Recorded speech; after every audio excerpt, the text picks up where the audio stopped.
Good morning all. The name of the game at the moment, or at any point during the year really, is resilience. The more resilient your body is, the more able it is to cope with anything that the environment or yourself throws at it. Now, whether we're talking about psychological resilience, whether we're talking about physical resilience, emotional resilience, they all interlink quite nicely. So the more resilient you can become, the better you're able to cope in any given situation. And so once you understand that, then your goal, as it were, should be to increase the resilience. And how do we do that? Well, we don't do that by sitting down all day. We don't do that by staying in temperature controlled environments all the time. We don't do that by being sedentary. We don't do that by eating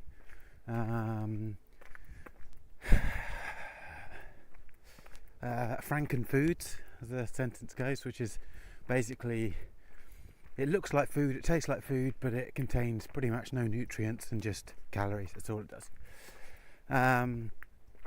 We do it by actually allowing short-term hormetic stressors to test our body and basically give it a wake-up signal that it needs to change. It needs to get better at dealing with whatever that stressor is that you put through it. And there's a reason I am outside in the cold, or going in the sauna, or having a cold shower, and that is to improve my body's resilience against a multitude of things. And it's a weird world that we live in at the moment, where you're basically told to just carry on doing everything that you were doing, that is continuously making chronic diseases higher each year, even though medicine is better each year.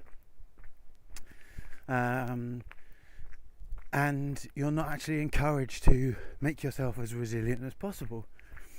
And this came about because I was doing some more reading this morning. Because the other thing, actually, something that doesn't build resilience is if you go to bed really late and you wake up at different times of the day, each day of the week. And so as I go to bed between 10 and 11 every day, and I wake up between 6 and 7 every day, I tend to have a lot of time in the morning where I can do reading and stuff like that.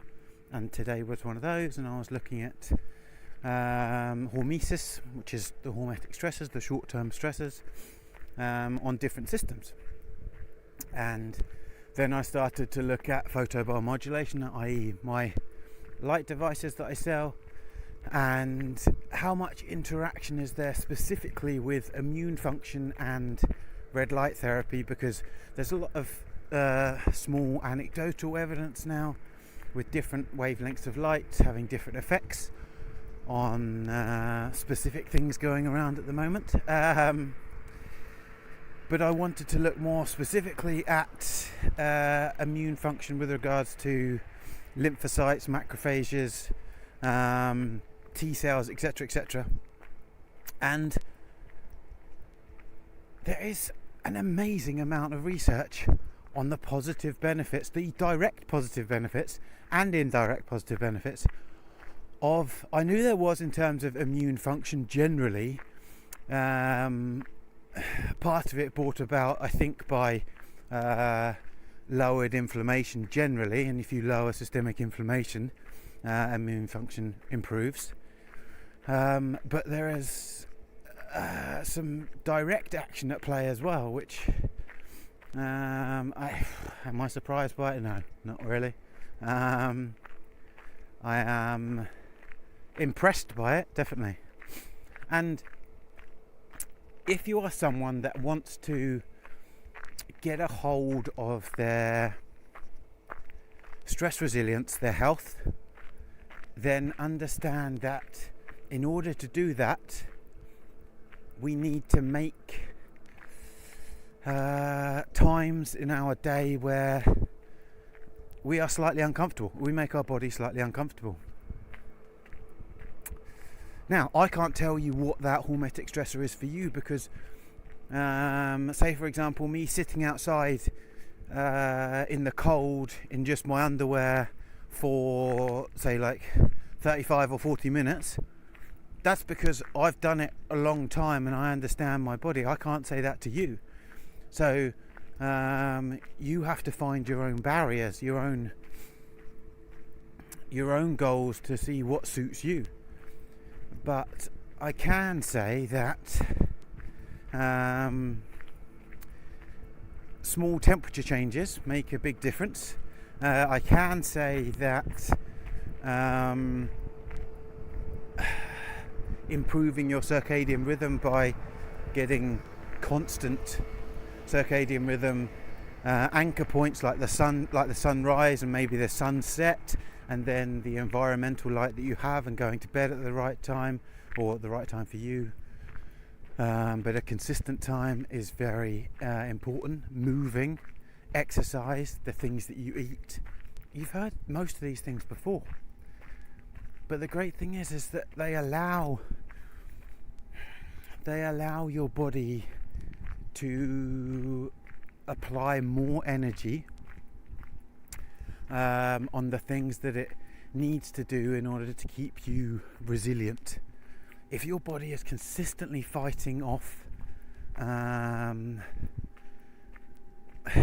pro-inflammatory things, that you're, like, say for example, if your stress levels are really high, then it's constantly in a pro-inflammatory state, and therefore it's always thinking it's being attacked, and therefore it's going to attack that rather than the thing that actually is attacking you. Or if you're eating pro-inflammatory foods, then all of a sudden you're getting pro-inflammatory signals again, and so it feels that it has to go and protect you against that rather than something else.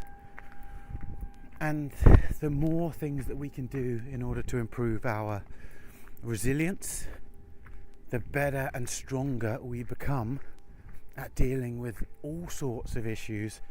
And at a time like it is now, where I will keep my personal opinions to myself, at a time as it is now, we need to be able to be as resilient as possible. Have a great day. Where possible, get outside, get enough light. You've probably still got a few hours to anchor that circadian rhythm in so you sleep better tonight. And if you sleep better tonight, then your inflammatory levels will be lower tomorrow. Your cortisol levels will probably be lower tomorrow. You'll have more motivation you'll have more energy.